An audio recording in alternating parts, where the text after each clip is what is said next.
Le 14 avril s'est tenue à Bukavu l'inauguration de la Halle des Grands Lacs de l'Institut français de République démocratique du Congo, plus communément appelé l'Institut français de Bukavu. Une forte délégation française et congolaise s'était déplacée de France et de Kinshasa pour cette occasion.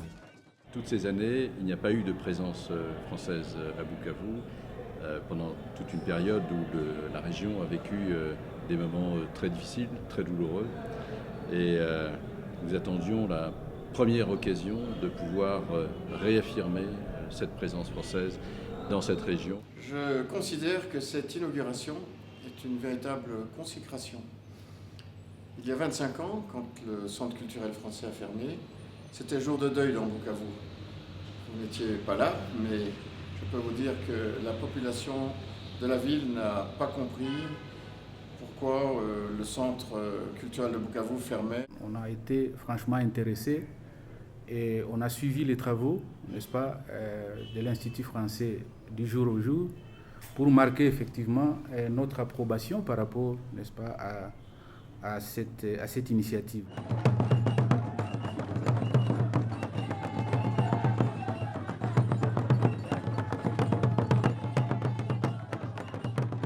Et donc il y a cette dimension régionale qui fait que nous souhaitons être un peu un pôle de rayonnement de la langue et de la culture française. Dans cet institut culturel, il y a la volonté finalement de ressurgir sur la thématique culturelle et de ressurgir ensemble avec les Congolais sur la thématique de ce que nous partageons d'essentiel, c'est-à-dire d'abord la langue et aussi tout ce qui va avec la langue.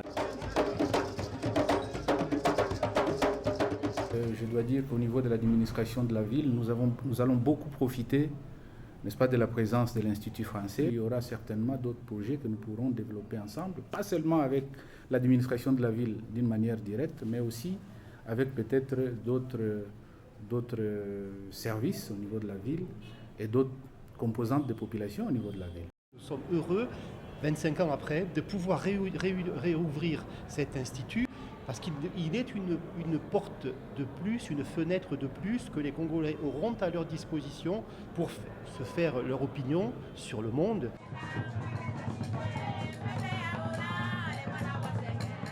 Ces dizaines de tablettes qui vous permettent d'avoir accès en temps réel à tous les titres de la presse française et peut-être même francophone. C'est-à-dire que vous appuyez sur une touche et vous voyez apparaître Le Figaro, Paris Match, et moi je suis tombé sur la GFI tout à l'heure. Donc vous avez vraiment une large palette de la littérature française, également sur des liseuses, mais vous avez également des TBI dans les salles de cours de français, des tableaux interactifs. Quelques exemples simplement, mais je crois que dans la durée, on aura l'occasion de découvrir toutes les ressources. Nous voulons aussi que ça puisse ramener les gens à la culture de rédaction, à la culture de lecture, à la culture de la promotion culturelle française, et c'est une bonne chose. La salle de spectacle est réhabilitée.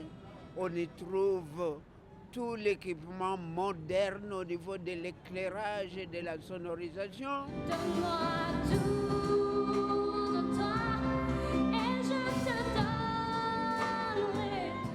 La ville était devenue une ville, je peux dire, où la jeunesse était en train de s'écarter de la culture. C'est depuis très longtemps que Bukavu, la ville, n'a plus malheureusement un outil qui lui permet de pouvoir rester en contact avec le monde. Je pense que l'Institut français vient combler ce vide, n'est-ce pas, qui s'est manifesté par rapport évidemment à l'activité culturelle dans notre ville. Je dois remercier les autorités de la ville, les différents gouverneurs qui se sont succédés, les différents maires qui se sont succédés parce que ce bâtiment a toujours été préservé. Nous allons déployer tous les efforts possibles pour garantir la sécurité au niveau de l'Institut français. Tout est numérique, tout est numérisé pour ceux qui viennent de participer à la visite, c'est très impressionnant. Un très très grand merci à Maurice Brouard qui a mis la dernière main, qui a été à la fois le concepteur sous l'autorité de Philippe Larieux, qui a été le concepteur de cet institut, et en lui laissant les clés de l'institut, je suis sûr que nous aurons une machine qui fonctionnera de manière extraordinaire.